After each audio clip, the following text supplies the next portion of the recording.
the next panel. We are honored to have the presence of the President of the Law Society of Kenya, Mr. Faith Oduyambo. We also have Mr. Stephen Mallowa, who is a climate change practitioner.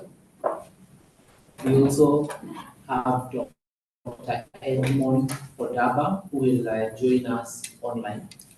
So what I'll do is I'll just give a brief introduction of our speakers, and once then the introduction is done, I will ask them to join us, and of course I will be posing certain questions that I'm sure will help tease out certain aspects of climate change mitigation in Kenya. So I think starting with the president of the LSK, Faith Oduyambo is the 51st president of the Law Society of Kenya, and remarkably so, only the second lady so far to hold that position. Her illustrious academic background includes an LLB from the Catholic University of East Africa. She also holds an LLM in international commercial law with European law from the University of Kent. She's a practicing advocate and a lecturer at the University of Nairobi School of Law. And I must say, as the president of the LSK, they have been instrumental in one of the first climate change litigation, which of course will not be against a corporate entity, but is against several government agencies. And this is a case that was brought by members of the Tugen and the Chambers communities living on the shores of Lake Baringo, following severe and serious flooding in 2020. So the case is in court, and the Law Society of Kenya is an interested party. Madam President, we are very honored that you are able to join, but we are also glad because you are the torchbearer on the issues of the BIICL as far as climate change is concerned. And I'm sure these issues will ultimately come to your table. And so we will be very privileged to hear some of your thoughts on climate change mitigation and certain aspects of it in as far as the Kenyan jurisdiction is concerned. We'll also be very honored to introduce the senior Stephen Mallowa, who is a partner with TrippleOKLaw advocates here in Nairobi.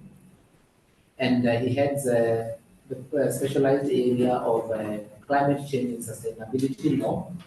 You will realize there are not so many law firms that are focusing in this area. Mr. Mallowa advises clients on regulatory compliance, public policy and legislative engagements. He's also served in senior executive positions in the public sector.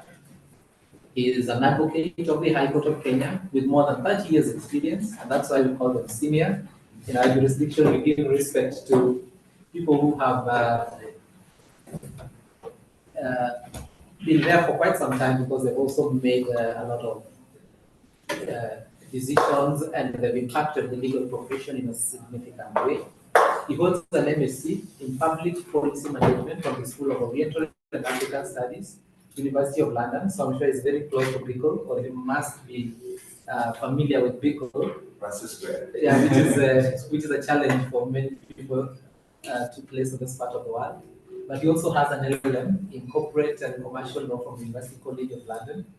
But also he is giving back to society by training advocates at the Kenya School of Law. So Senior Mallowa, feel very welcome. Our third panelist is online, and that is Dr. Edmond Odaba, who is a senior program officer, and his interests are in environmental social safeguards and gender mainstreaming. He is very skilled in development work. And when I was engaging him, I told him it is important not only to tell us, to have lawyers talking between themselves, but to also have other people in other areas who then bring in a very critical perspective, but is then translated into law. So our third speaker, Dr. Ted Moya, unfortunately will not be able to join us. He was supposed to join us online. So I think without much ado, I will just kick off with Madam President and ask her generally as far as corporate climate change mitigation goes. This is what we call the high-level panel one on courses of action. And the courses of action for those who are non-lawyers really would be defined as a basis that allows you to approach a court for a remedy.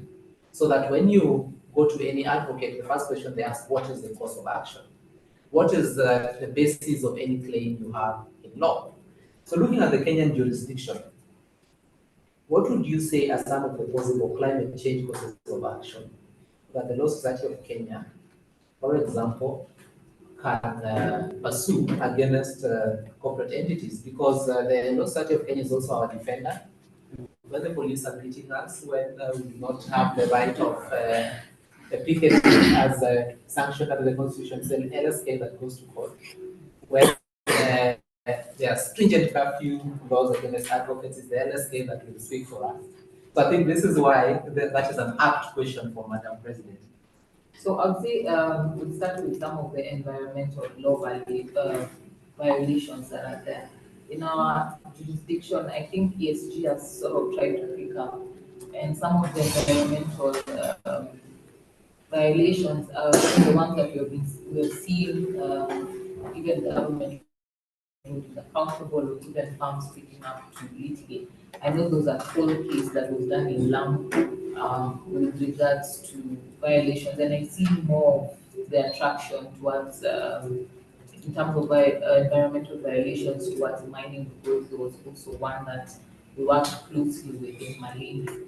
And the focus, yes, has been more environmental violations. What we have been tested in terms of even government institutions that they see as focus and how much can we hold them accountable in terms of loss of livelihood, health impact. We've seen scenarios after mining that the water is totally depleted. People pollute that water. There are cases that people say they are getting cancer. These human rights violations, and I don't have much cases from things in Kenya. I think it's a new area of practice that we're building in terms of corporate law. But in terms of human rights violation, climate change impacts on infringement of the human rights, health, food, and standard of living. So I think as corporates, they find themselves sometimes a bit in a precarious situation. Corporates that engage with members of the public and there's any occurrence of possible violations, though I don't have any at the top of my head. In terms of public nuisance as well, interference with the public's rights, especially concerning environmental harm that affects a large number of people, climate change related activities like corporations that significantly disrupt communities or ecosystems can be challenged under public nuisance. In terms of negligence, negligence by corporations may come as a particular companies failure to implement adequate measures to mitigate environmental damage. And I think that's where now ESG comes in a lot, and in terms of movement towards them meeting their environmental obligations. Fraud and misrepresentation also could be an area that can be used as a cause of action in terms of a corporate knowingly provide false or misleading information about the environmental impact of its activities or its efforts to mitigate climate change. In terms of consumer protection, I think under the consumer protection law, you can engage with corporates with regards to greenwashing and misleading consumers about the environmental benefits or sustainability of their products or operations. And I think those highlight some of the incidences that corporates, cause of actions can be raised against corporates. Yeah, thank you very much. I think Madam President is highlighting some of the core causes of action in our jurisdiction. So if I had her right, she's highlighted negligence, she's highlighted human rights, she has highlighted ESG, fraud and misrepresentation, as well as consumer protection. Madam President, I will come back to you with a follow-up question, but let me bring in Dr. Edmond Odaba. Dr. Are you able to you hear us? Yes, I can hear you quite well. Can you hear me? Yeah, thank you. We can hear you quite clearly. Uh, so looking at your background as somebody who is experienced in program management, development work, and somebody who is quite invested in environmental and social safeguards, what would you say are some of the possible claims that would arise in your area of expertise in as far as corporate climate change education is concerned? Thank you, Dr. for inviting me. And just to reiterate the introduction that you have put forward, I am not a legal mind. I am a development economist, a social scientist, but I have been in this sector for quite a while. I work for one of the major conservation organizations, and I work in Latin America, Africa, and Asia Pacific on issues of environmental and social safeguards. And then so my intervention is not so much from the legal perspective, but I hope that I can persuade you from the social justice perspective exactly what I'm seeing on the ground and how climate change is impacting the communities that we see and work with in various places. And the major effect of climate change is biodiversity loss. And then so when I say biodiversity loss, essentially I mean all life found in one place, in one way or another, being degraded. And then biodiversity loss is quite big. You're talking about very small microorganisms like fungi, like bacteria. Essentially, you're talking about the natural world. And then so because of climate change, we are seeing biodiversity loss increasing. And this is very much linked to things such as pollution, things such as overexploitation of species, things such as use of pesticides, invasive species, etc., etc.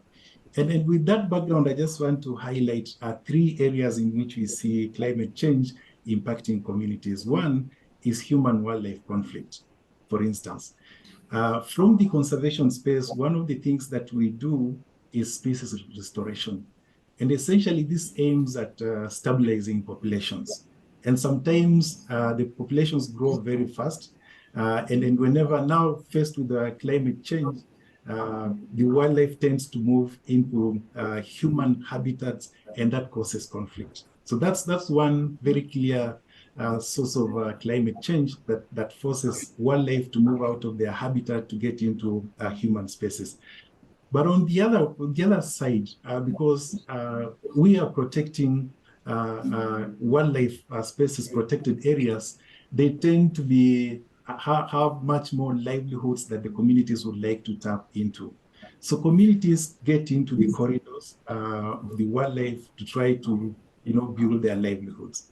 Again, that brings up human-wildlife conflict. And just to put numbers to this, for example, in 2023, the Ministry of Tourism in Kenya disbursed more than $6 million as compensation to victims of human-wildlife conflict. And then that's not enough. There's a huge gap of people who are still waiting to be compensated. Actually, figures are put in the upwards of $39 million, people who are waiting to be compensated. So it's a huge dilemma that we all face, and we can very clearly link it to climate change that is cross-boundary, etc., etc. And then the other thing that I would like to highlight is poor ecosystem services, which is what we call the natural capital.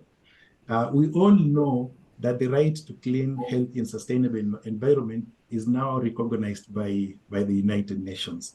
And by this poor ecosystem services, we are seeing communities struggling to access clean air, food, and stable climate.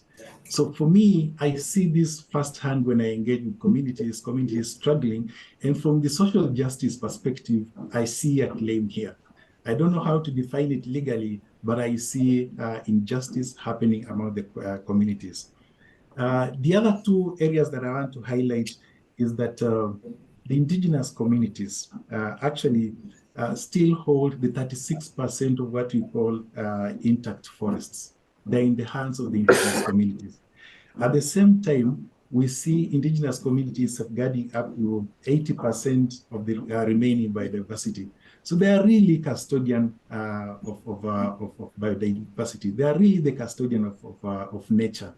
But increasingly, due to biodiversity laws, we see the undermining of their rights across board, including their right to self-determination, their right to their culture, their right to the indigenous language, and all those things. So we see biodiversity laws that is coming from exploitation from the private sector, et cetera, leading to the undermining of these people who are really the custodian of the environment. Lastly, I just want to highlight how biodiversity laws is directly impacting on women and gender inequality, so to speak. So women are key users of biodiversity. If you think about the gender roles, the way they are, the way they access energy, the way they access water, the way they access food, all that is being impacted negatively by biodiversity laws. And the net impact of that is that women and girls are now spending much more time searching for these very vital resources that they need to use at the household level instead of going to school, instead of being involved in economic activities, et cetera, et cetera. So again, I see social injustice right there. I see a claim from the gender inequality perspective. I see a claim by the indigenous people. I see a claim by the local communities who are now having poor ecosystem services, what we call the natural capital. I see a claim by communities that are now experiencing human-wildlife conflict that is linked to climate change. So I just want to stop there for now. But as I said, for me, these are practical things that I'm seeing on the ground, and this can go on forever. But for now, that's let me stop there. Thank you. Yeah, thank you very much, Dr. for that insightful summary. I think you identified 4 broad heads: human-wildlife conflict, poor ecosystem services, indigenous communities, and of course biodiversity loss. And as a lawyer, to translate what you have said into legal language would mean that if we have somebody living in Turkana who then is a victim of the mining or the exploration of crude oil by TrippleOKLaw, which is, I believe, is a UK company, then when that person can no longer access water, when their land is degraded, then that is a classical example of social injustice. And that would affect that person. Most of them tend to be indigenous communities. But then I would also look at a situation where the activities of a corporate leading to climate change then escalate human-wildlife conflict. Like one of the things we've seen in Baringo, where we are having a case against the government, is that because of the flooding of the lake, the animals have come closer to dwellings. And so when children are innocently bathing in the river, a crocodile appears and snatches that child. So where we are able to attribute particularly causation to a corporate entity, then I believe that would be a cause of action against such a corporate entity. Now, let me very quickly then give it a more practical flair. And by practical flair, I mean that these corporate entities are likely to end up at the doorstep of Senior Mallowa or myself, or somebody else who is aggrieved might end up at the doorstep of a practitioner to seek justice. So, Senior Mallowa, in your practice generally, what would you say are some of the causes of action that you have encountered, either in defending corporates or in bringing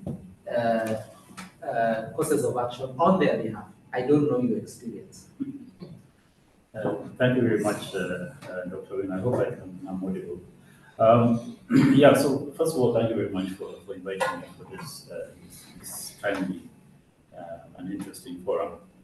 So to answer your question, so let me just take a step back, and and go back to 2016 when Kenya then we enact the Climate Change Act.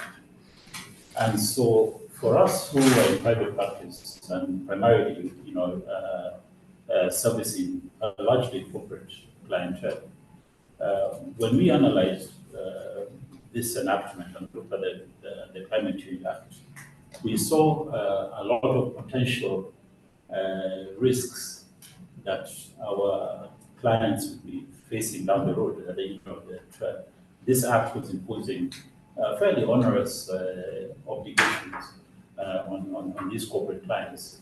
And that's how we sort of decided to come up with, to develop the climate change practice. So it was very much a response to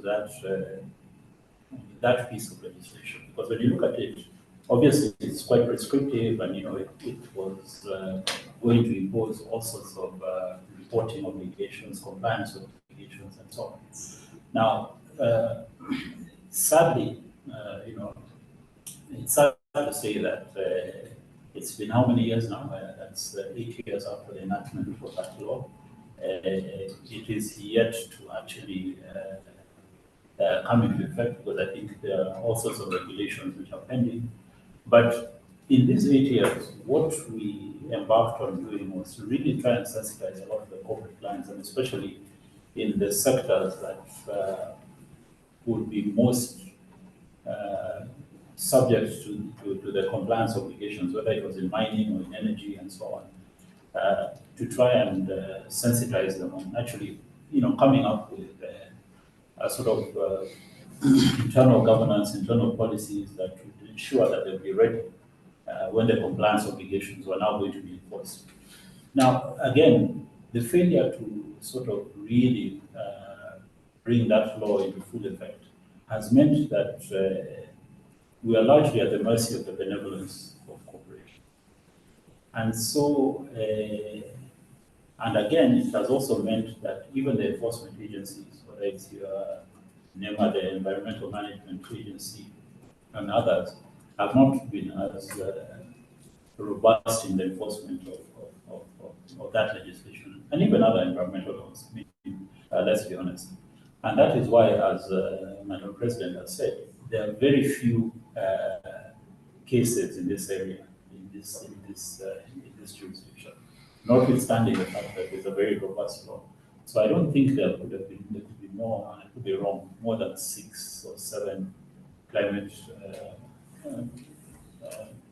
specifically climate-focused cases that have been adjudicated in this jurisdiction. My firm we have represented one party in one of the matters that, again, Madam President mentioned. This was the Lamu coal plant, where we acted for the developer. But remember, the suit was brought specifically against the Environmental Management Agency, and the developer being the second party. So to that extent, obviously, the case was about the failure of the Environmental Management Authority to actually take into account climate considerations in arriving at their issuing of that license, the ESIA license. And I think the court sort of ruled in their favor. We haven't had much then, represented parties in any other climate-related things. But we monitor all the other cases. I mean, we try and keep abreast and, again, tell clients, this is what has happened in this case. You, again, need to be careful, because if you don't align your internal policies, the way you do business, you could be at risk. But, again, subsequently, the banking sector, the central bank has come up with regulations of climate risk. So the financial institutions at least are cognizant of that. They've been forced by regulation. So far, nobody has taken any one of these institutions to court because they have lent to a developer who has then developed probably a building that has blocked a river that has then led to flooding, whatever.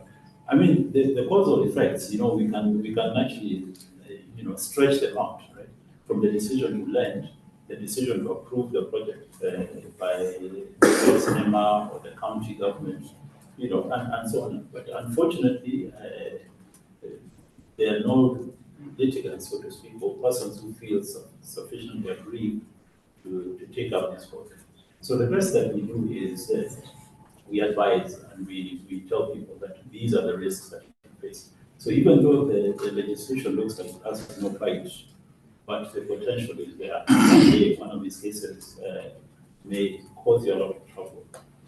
Already we are seeing insurance companies, for example, now have massive exposure to the recent flooding, and they're taking out even people flood insurance, right? But nobody is sure whether they'd actually modeled that product and priced it and looked at the risks through the lens of climate change. That climate change may actually increase the risk, right, of flooding and extreme weather events and so on. So we are doing a lot more advisory work as opposed to the actual dispute resolution, defending or prosecuting cases. But it will come. I have no doubt that our Gen Zs will take up that cause soon enough. Yeah, thank you very much, Senior. You said something very instrumental. I think I also saw that I saw that article in the newspaper where now the insurance companies are struggling to cope because I think they did not anticipate the number of claims that would mature. And I think for the first time in Nairobi, we had a taste of climate change. Of course, there will be a dispute. People will say, how can you attribute it? How do you know?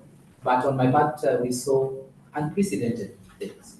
We had never heard of floods in Bunda and other places.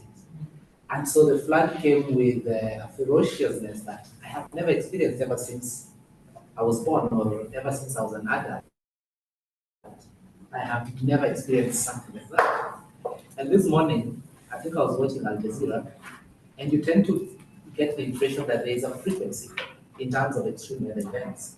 Because I was hearing about extreme heat in Southern Europe, particularly in Greece, where now the readings are at 43 degrees Celsius, and people are wondering whether to cope. And for the first time, I knew that UN Habitat has somebody who is called a chief heat officer, something I had not thought. I also heard about Bangladesh, now floods in Bangladesh.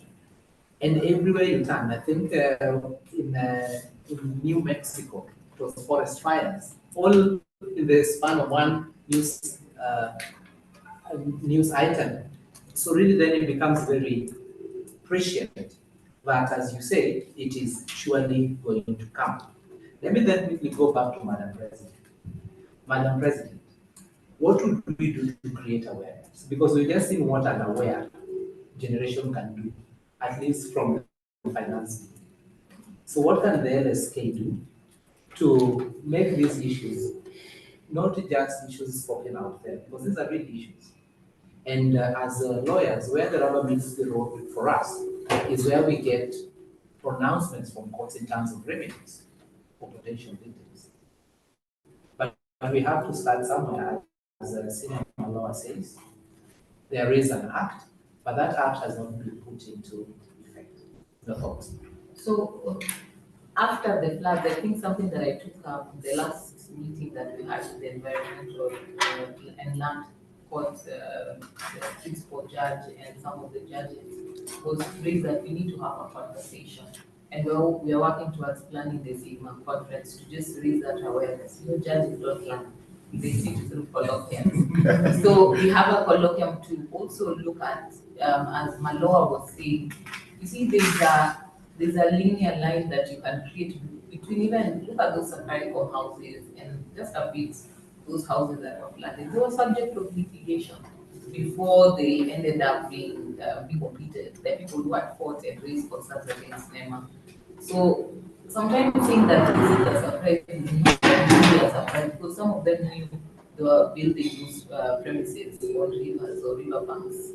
And it's only the either being able to get permits or acting around the close proximity.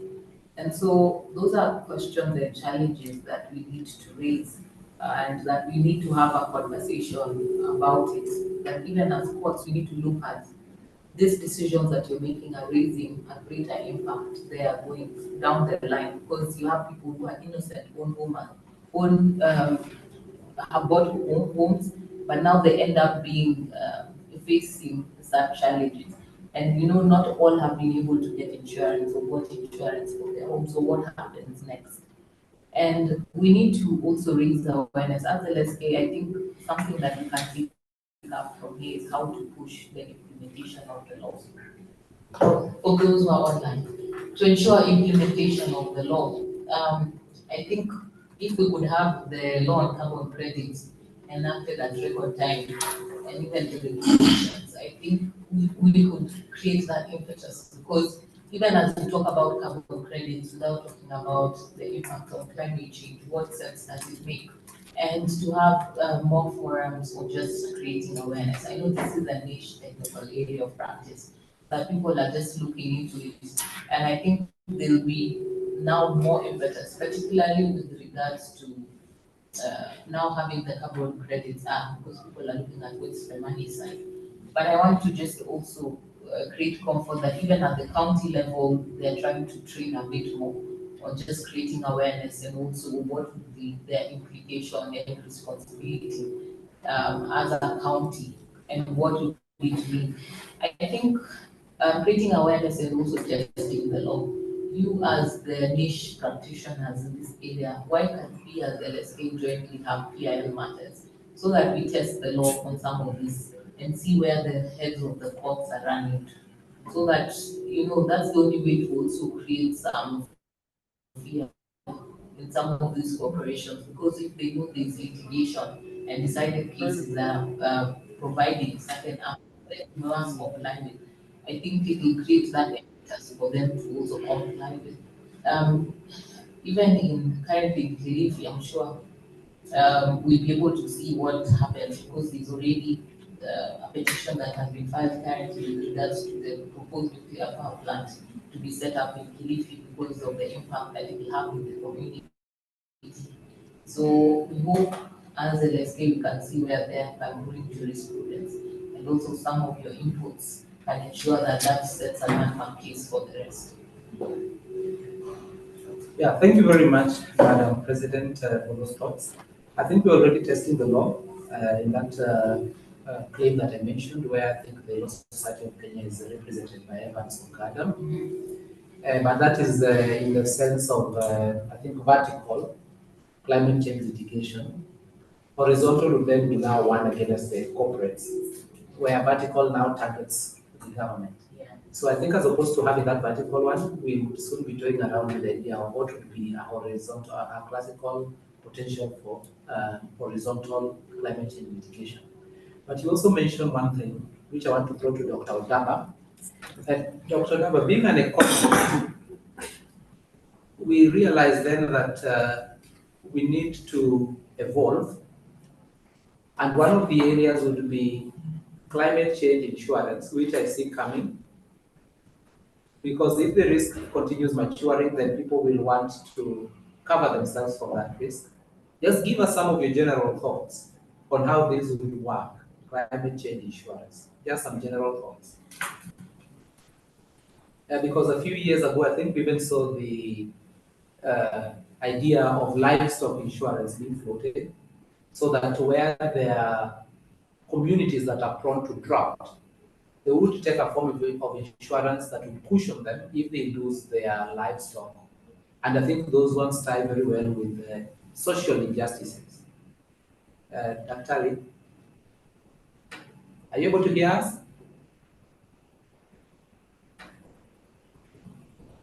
I think Dr. Odaba seems a bit frozen. Dr. Odaba, are you able to hear us?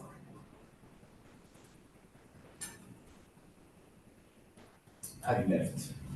He left? I think there is. Okay.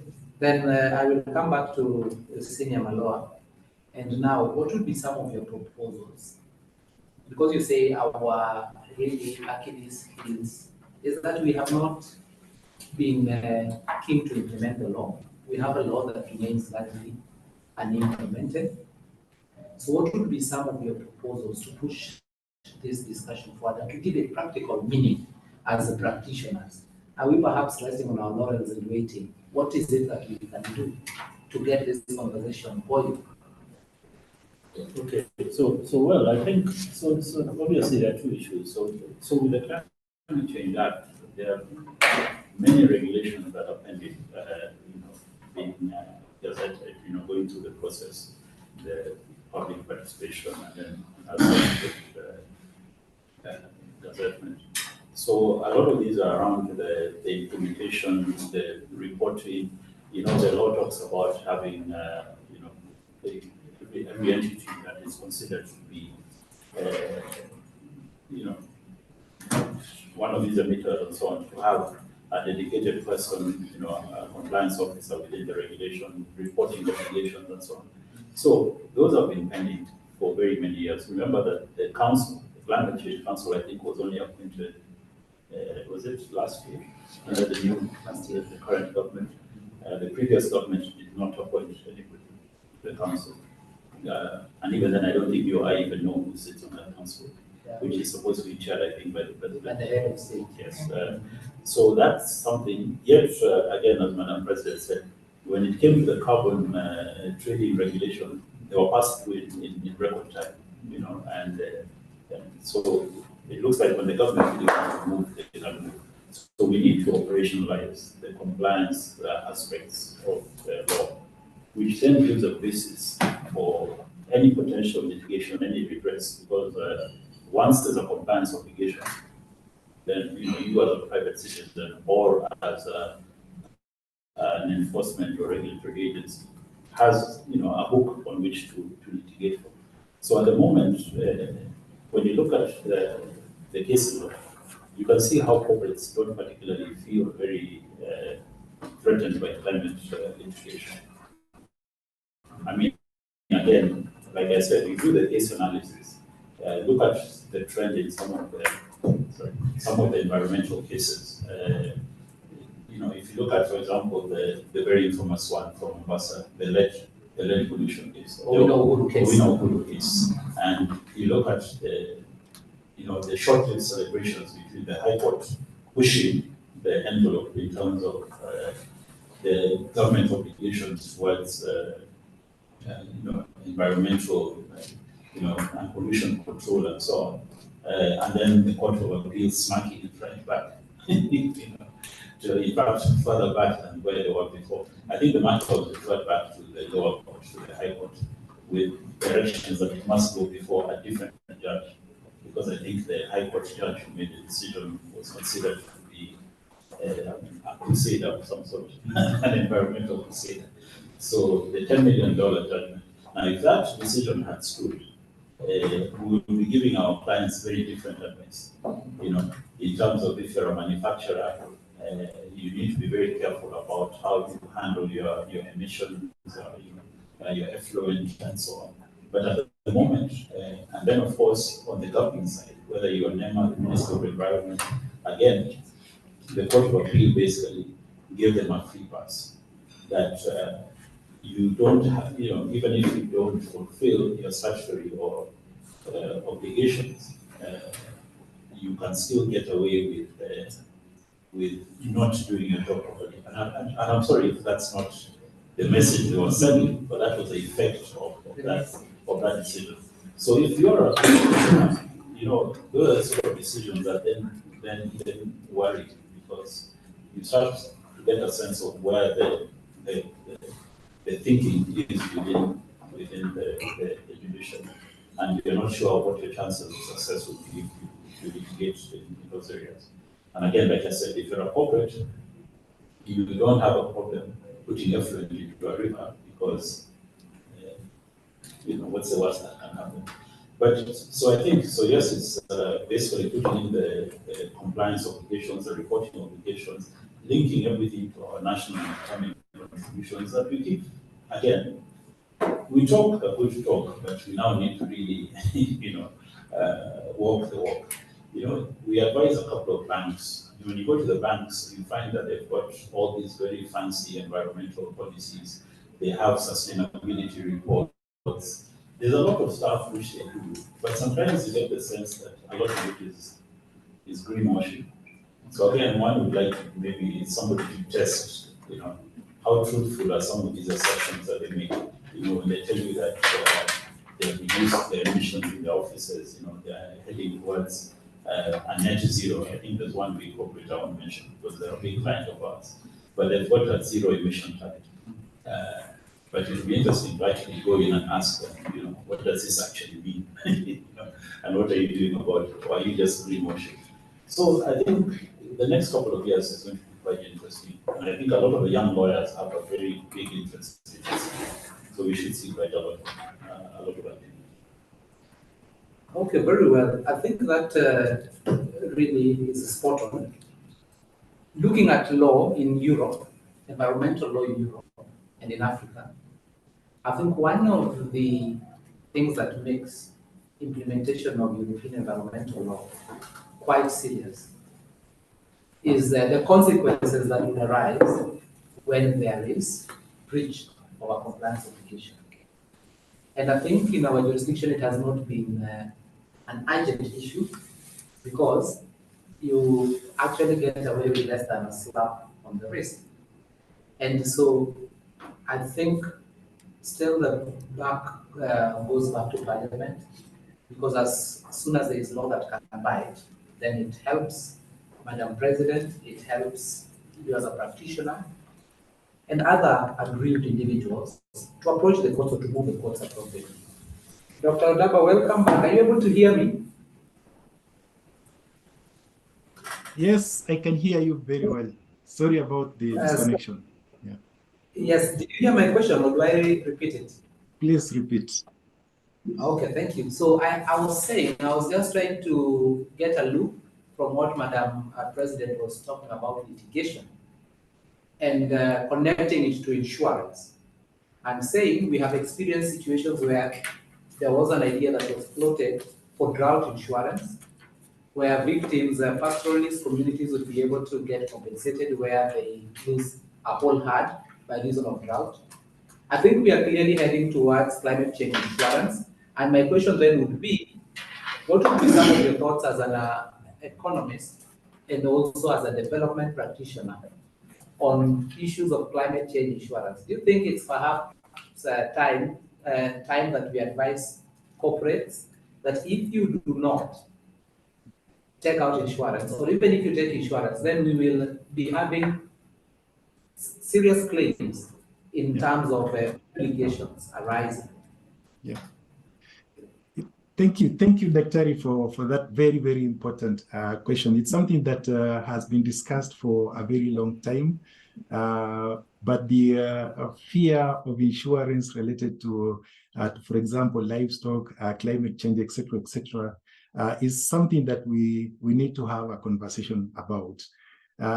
Yes, the fear is real, but at the same time, if you think about the value that we put on the environment, if you think about the loss and damage that happens because of the climate change, it's really very important that that insurance is the way to go. And insurance works with numbers. And then the only thing that will need to happen is that it should be a form of insurance, not the way that we ordinarily know it, because it's very difficult to put a figure to some of the losses that these communities have incurred. And sometimes it's very difficult to even compensate them fully.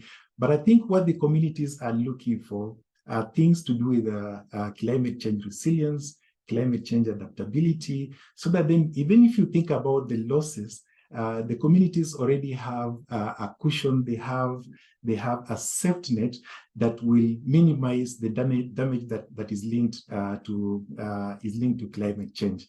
So essentially what I'm saying is that insurance is the way to go, but it's not the only tool in the box that we need to apply to ensure that communities continue to be more resilient when it comes to climate change, and also continue to drive their livelihoods moving forward. The other thing that I would like to say is that a lot has been said about corporates and what they're doing. And I just want to say that, communities really know how this is affecting them. And then so co-designing some of the sustainability measures that corporates are putting in place with these communities will go hand in hand in terms of coming up with measures that address the real issues on the ground. The other thing that I would like to say, and probably this is for Madam President, we have so many human rights defenders out there.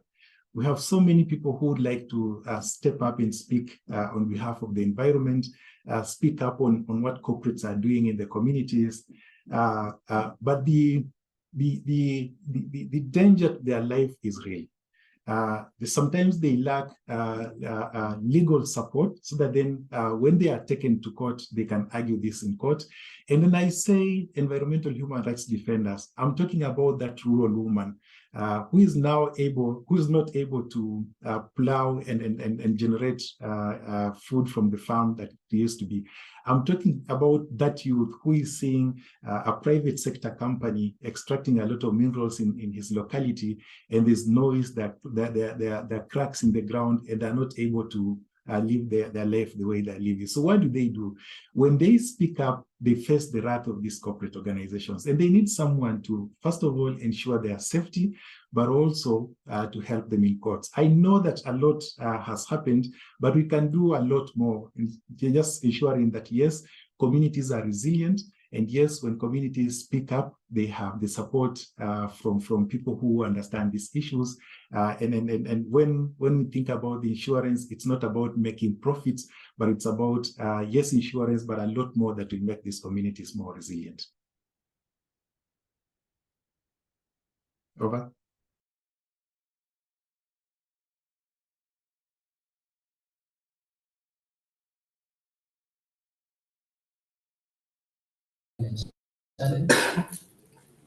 Yeah, there is some background noise when we use the mic. Yeah, as always happens with technology. Yeah. So I think the questions have been well covered. And so let me just give some 2 or 3 minutes for some final thoughts on your part, Madam President. I would say, listening to what Edmond has said, I agree that there are challenges normally with regards to those who, the human rights activists or those who are suffering from climate change effects directly, to get access to also share their story. But as LSK, we are normally open to partnering, and we do BIICL matters solely on our pockets. So if there's a way that we can coordinate and ensure that we get a hold of some of these violations and those who can help us build that story, because when it's the Law Society of Kenya acting, it's not the individual. It will be seen as the society, and we're able to protect them in that regard. And about giving legal services, that is our responsibility. And as long as we're able to get connection with them, I think that's something we can take up. So from here, I must say that this was an enlightening discussion, and just bringing to the fore some of the challenges that are still there. And as LSK, my commitment will be that we're ready to do the work and collaborate to see how we can hold corporates responsible, but as well as government, to ensure that the right laws and policies are implemented, and that we do a bit more of the testing of the law so that we can see more climate change cases coming out and us paving the way for the future. Thank you. Thank you so much, Madam President. Senior Mallowa. Well, my closing remarks is just that we hope we can see a lot more litigation in this area, which will lead to, obviously, testing of the limits of the law. A lot of the issues that the good professor mentioned in the opening remarks, issues to do with justiciability, issues to do with how do you determine, is it tort, is it a human rights issue, and so on. I think more litigation will allow us to be able to explore these issues further. I mean, even if you just look at a case like the Friends of the True Panel, actually, I know where they were trying to sue the government, but they did with respect to the big dam in Ethiopia and the effect on the Turkana. And although there wasn't a subjective victory, but the court ordered that the government disclose all the contracts that they had signed with the government, power purchase agreements and transmission agreements and so on. Now, even that was a small win, even though there was no substantive justice that they got, but at least the government was told that you can't do these things in darkness. So more litigation, more testing of the laws to see where the boundaries are. That's what I want to see. Yeah, thank you so much. I think that throws back the ball to practitioners, and those are the ones seated here and others in the room. We need to do more to test the law, because it's only by testing the law that we will get the courts to pronounce themselves. They can't do that as we say no, their own motion or suo motu. Dr. Odaba, some final thoughts from your end. Yeah. Thank you. The best way to establish legal claims in relation to climate change is really about visiting these communities that have been affected by climate change and talking to them, and then probably experiencing their life firsthand.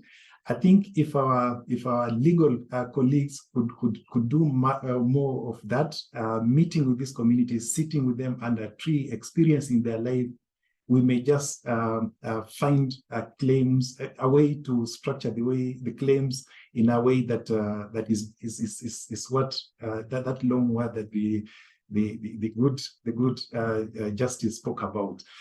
So that's one. Let's make an effort to experience these people's way of lives and see how this is affecting them firsthand, and then design measures around that. The other thing that I want to say is that the value that corporates place on environment is really underwhelming. Environment is so critical that if we continue the way we are, this is not going to be sustainable. And I'm really very glad that you legal minds are picking these issues up. I would also like to see actuaries picking up this matter and trying to put a value to the losses that some of these communities are experiencing. Because with the value, it becomes much more easy to argue a case in court. So I would like to see a much more collaborative effort among professionals beyond the legal minds, which are now doing a brilliant job in terms of sensitizing, but also taking matters to court. But we need much more than that. We need all hands on deck on these matters. Thank you.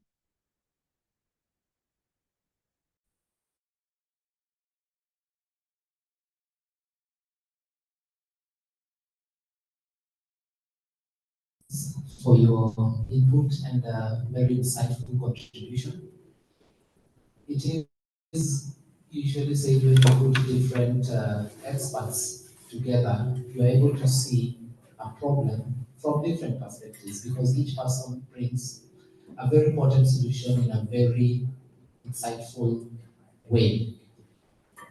I think now I will open the floor. If there are any questions, I don't see any on the chat. So I'll encourage the online audience and the in-person.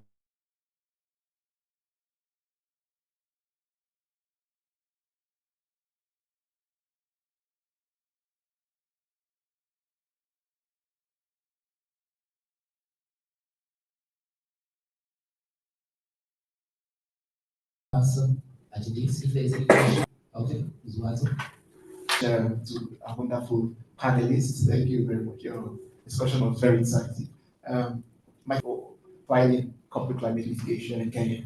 In some jurisdictions in Africa, you find that bringing climate change through thought mechanisms could face certain challenges of limitation of actions and some other challenges that are peculiar to that particular system. You find that it's easier for some to come through the human rights routes where there is no limitation, no statute bar, and the requirement for evidence is less than for torts, and what you have to, the trouble you get, basically, in summary, when you come under the human rights route is less than what you get when you come under, let's say, negligence. Is it the same in Kenya? Is it, or is it the other way around? I'll thread to anybody who wants to respond. Yeah. Either senior or Madam President. You know, I should have started by disclaiming that I have not litigated in a very long time. But obviously, under the Climate Change Act, I think there's a procedure for you can now approach the environmental court, and they've reduced the requirements for what we used to refer to as, first of all, locus. So you don't have to show that you are directly impacted by this action that you're complaining about. And I think the other requirement that has been relaxed is the requirement to demonstrate actual harm, right? You can actually move to court on the basis of, I don't know what it anticipated, but the belief that harm could be caused by this action and so on. Yeah, so there is a relaxation, but I defer to the litigators. In Kenya, I would say the Constitutional and Human Rights Court is the easiest avenue. It's the most progressive court in our jurisdiction with regards also to our activism. So I think like other jurisdictions, the human rights side of it is the one that is most progressive. And if you look in our jurisdiction, I think it's that same court that comes up with the most progressive or the kind of decisions that push back on government and institutions. Although you can do environment and land courts, but there I think we still have a problem in our jurisdiction. Yeah. Yeah, thank you, Madam President. I think just to answer, also to add to what they have said, Article 70, Clause 3 of the Constitution now provides very generous locus standi, actually dispenses with the requirement of locus standi. And what do I mean by that? I will go back to a case that was decided many years ago in 1989, and this was the case of Wangari Maathai versus Kenya Times Media Trust, where Wangari Maathai went to court to stop the building of a skyscraper in a recreational park here in Nairobi known as Uhuru Park. And then there was a judge known as Justice Dugdale presiding throughout that case and asked, what is your business? What is your interest? What harm have you suffered or what harm will you suffer if that skyscraper is built? With the conclusion then that it was held that the person who can bring an action, and I think in law we call it a related action on behalf of the public, is the Attorney General. And that case was therefore dismissed because she did not have locus. Come 2010, any person anywhere in the country can file an environmental claim because they do not need to demonstrate any harm they have suffered. If they are victims of flooding in Lake Baringo, somebody living in Mombasa can file a case within the court that has jurisdiction, and nobody will ask her what is your interest, what harm or loss have you suffered. So I think as far as corporate climate change litigation is concerned, this has really helped any party to go to court. And it's not only in matters of environmental rights. I think also human rights, anybody can go to court. And I think we now have a very visible litigant in the name of Okia Omtata, who is now a senator for Busia, who was able to go to court because of the provisions of the Constitution that allows any person to go to court without showing specific harm, particularly in matters of public interest. Thank you.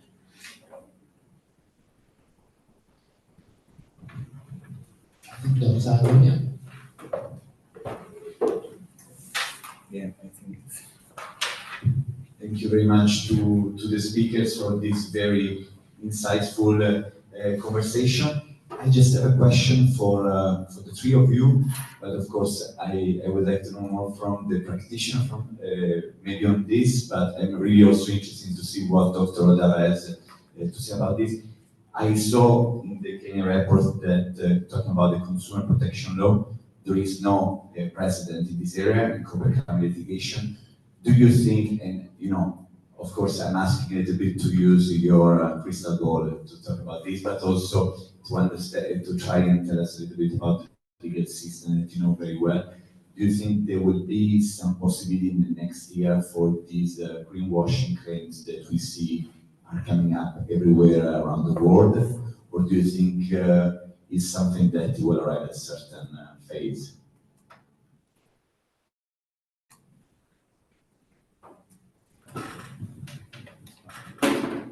Yes, I think the concern is on possibility of greenwashing suits, and I think that. So again, you know, the interesting thing, again, like I said, because I haven't litigated in a long time, but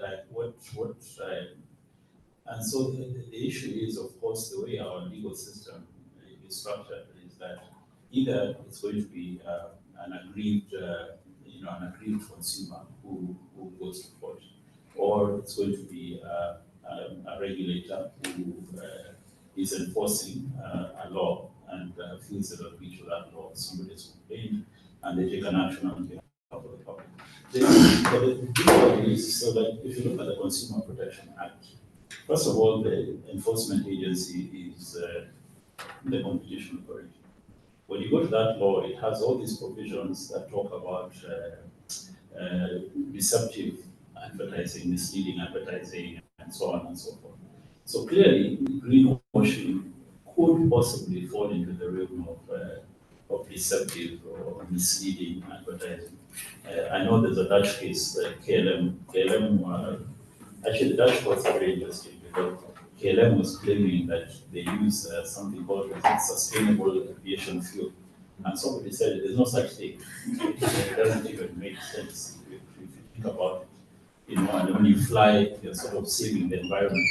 And you can't, logically it would make sense, but somebody actually, I think one of the NGOs took them to court and they were slapped with penalties and they were told to take down all that sort of advertising. But it takes a concerned citizen or a concerned regulator to actually want to, to test some of these claims that these corporates make. Their packaging is recycled. You don't know whether it's recycled. They're just telling you that, and so on. So some public spirited citizens will have to move, or public interest litigation maybe. Dr. Kako, do you want to say something? Maybe just to add 2 points. Much of the corporate social responsibility that we have tends to be more of greenwashing than leading up to anything sustainable. And then, so the question that begs is how much corporate social responsibility is enough. And I think that's something for people to think about, so that then if you are polluting, then you need to give back enough to mitigate against the pollution that you're emitting. The other thing that I want to put across is that right now there's a big debate on eco-levy in Kenya. So that then a levy that is charged on anything that is linked to the environment. From where I sit, this is a very important conversation to have, so that then when you are polluting, then you are liable to pay a certain levy that enough to mitigate against the impact of the pollution. The question is, will this money be plowed back into the environmental protection? So for me, those are the 2 things that we can probably think about from the legal standpoint, but also from the tax view of things, and then plowing that money back into environmental protection. But that is not happening currently. Thank you. I think we should be wrapping up. So I allow one final question, then we allow our panelists to. Okay. I'm just seeking clarification. When we talk about greenwashing and litigation on that basis, is it greenwashing that affects a person's personal decision that causes him or her to adjust their commercial position? For example, you say, my plane uses sustainable fuel or whatever, and then I begin to patronize you instead of taking other routes. Is that kind of greenwashing that and come to court, say that this misled me to alter my commercial position. It's just general greenwashing, because I foresee that the one that will be more impactful is if you come to say that caused me to alter my decision and the way I live my life. For example, there is a professor in the university where I attended who was trying to reduce his sugar intake, and he saw a malt drink that they wrote low sugar, and the malt actually tastes a little bit bitter, and so he undertook to consume in huge quantities of it and told people that he had found a drink that he can take and be satisfied without increasing his sugar level. He's a professor of biochemistry or something like that. So one day he took the drink to the lab to test for sugar or something. And the results came out that it had even more sugar than the most he was avoiding. And so he took the company to court. And so they said that for that misleading information that caused him to alter his decision in such a way that affects his health, that would fly. So what do you think, General? My thoughts would go back to consumer protection, because really you might not need to show injury at an individual level. I'll hear what the other man is to say. But where then you endanger consumers generally by putting out false information, then they, without more, should have a course of action against you. They should, without consuming that, say, look, there's this party here. In our jurisdiction, I think now the Constitution avails you and trying to go to court and say that you're endangering, you're impairing the public. And so we should have a remedy against you. I don't know what the other panelists think.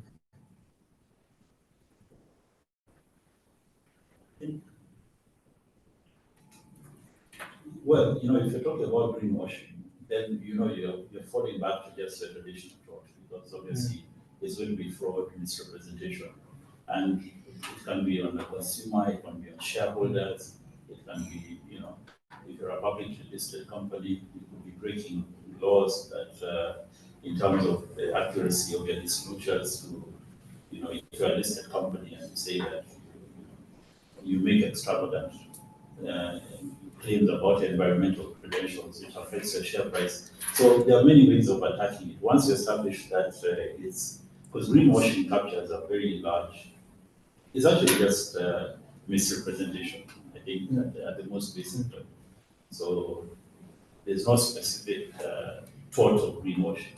It's just a phrase that captures all sorts of fraudulent activities involving climate reportation. Any further input, Madam President? I would say I agree with the other panelists, because consumer protection is also one of the best to use, because right now our jurisdiction even allows for class actions, which wasn't there before. So it's a bit more progressive to that extent, where you can opt to file a consumer complaint through the competition authority, which can deal with fraud and misrepresentation, and then their KEBS is bound to work with them because of giving the standard. So at least now where you don't have the ability to enforce and test and get information, at least the competition authority through their consumer protection regulations, you'll be able to have that done. Any further input, Dr. Odaba? Okay, thank you very much. I think let's give a round of applause.